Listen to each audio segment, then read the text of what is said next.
Hi friends, uh, I have received certain comments to request with a request to upload and prepare a video on free market system.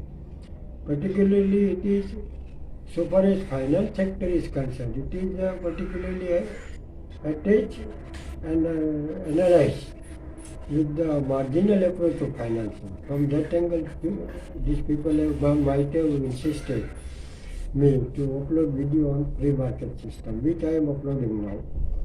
You please go through it. Free market system. So far as concept is concerned, it is the main 3 points are being covered. It is buy and sell goods and services under free atmosphere that is not controlled by the government.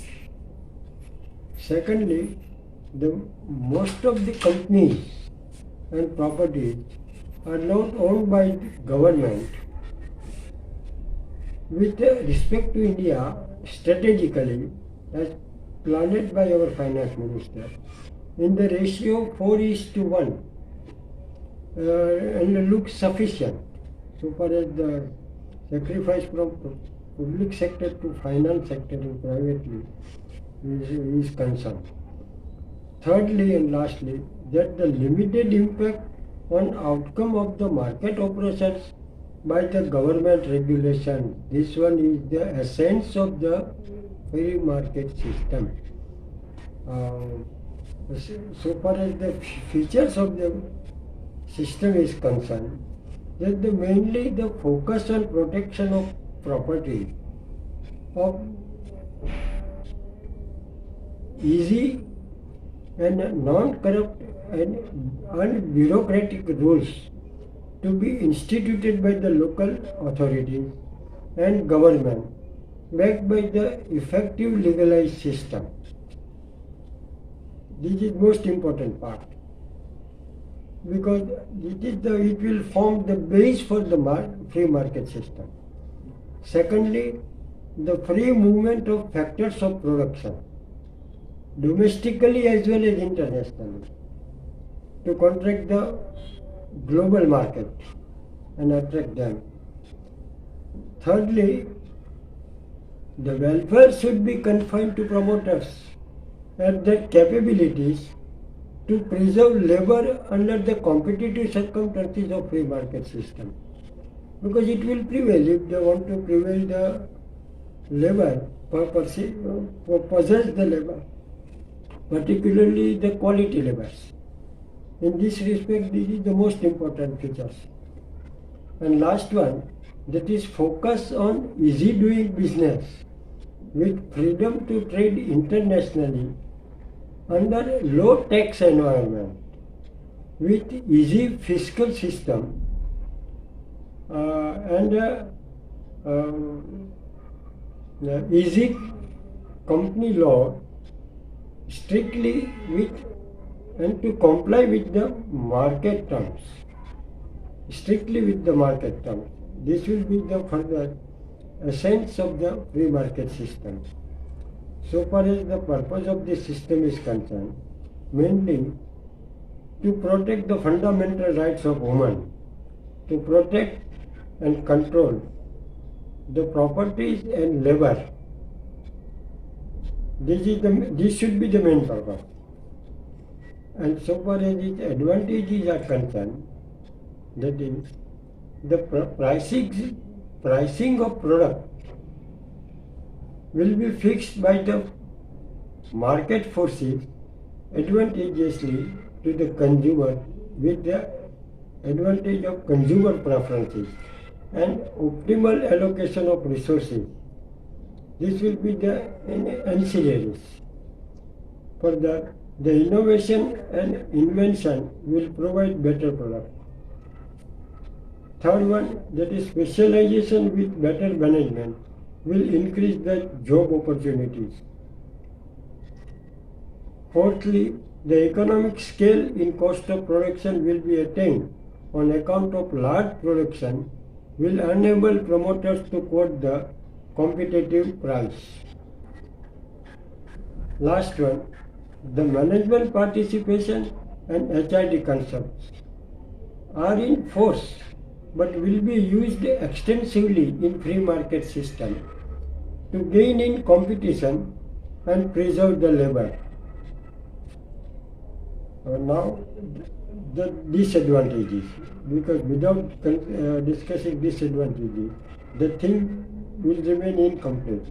So I am discussing and by furnishing my counter reply on my personal belief into bracket to justify the extent of compromise in recommending and accepting the thing. Now, the free market system brings inequality as per Gini coefficient. But in democracy, we are living in democracy and we have accepted democracy. Now in democracy, acceptance of inequality is the solution and not the usual blaming. It's a blaming. Also, competency differs from man to man, and someone has rightly said that it is about pushing someone down at the same other's depth level, which seems to be an impossible target to achieve, as per the Kamala Harris, who is the Vice President of USA. Now, secondly, the business can develop monopoly. Basically, free market system is developed to break the monopoly, and even if it can arise for temporary period, but will not persist for long time due to perceived entry of the competitors and investors, because it is the beauty of the free market system that no one can possess monopoly, no one will possess because he has to face the competition. Now thirdly, lower provision for merit goods like health, education, medical and welfare. But we are supposed to implement this scheme to attain the self-reliability and self-dependency. It is the purpose to achieve where the incomes are likely to increase, reducing the dependence on and aids on such provisions. And suggested socialistic model of FMS, arguing in favor of such provisions, has since not found in any socialistic country. Fourth one, there is no provision for defense expenditure and excludables. Firstly, something we have to let for rulers to worry about, not within our purview to discuss in the topic of FMS here. They are capable enough to take care of, and we have to rely on them. Secondly, who are the excludables? Identify them. If someone walks on the wrong side, meets with the accident, we need not to worry for them.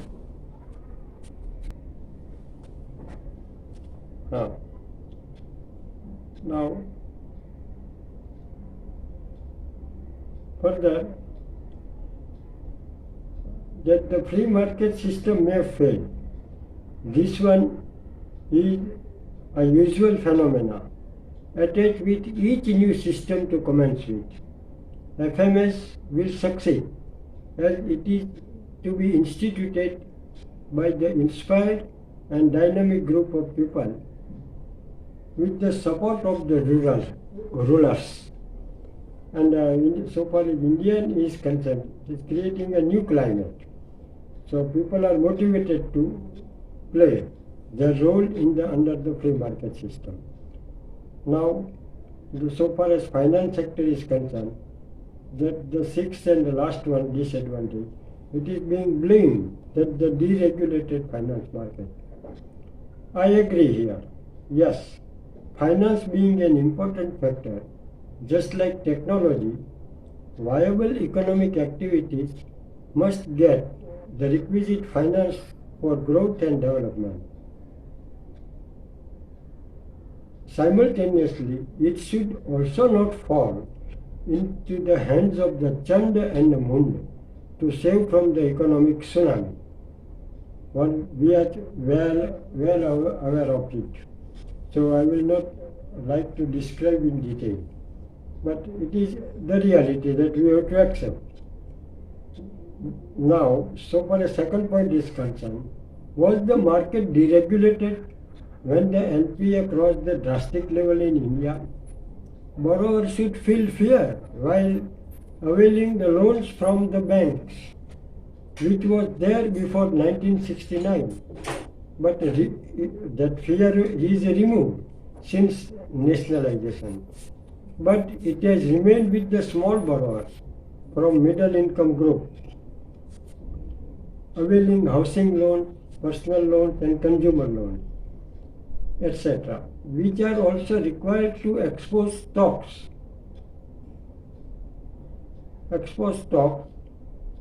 of products under FMS. Not that much worrisome. That phenomena is not that much worrisome. An adequate arrangement, according to me, it should be made by allowing mutual funds, NBFCs and organizations formed by private group of people for finance to facilitate the comforts of such borrowers. Here I am not covering the small borrowers which were being financed under the schematic finance, namely IRDP through DIC centers and cottage industry, availed finance under priority sector, which were also being classified as NPA after nationalization particularly. So we know the facts about it. Now thirdly, that RBI did issue the required guidelines and different methods to adopt in financing the large industrial units and business houses from time to time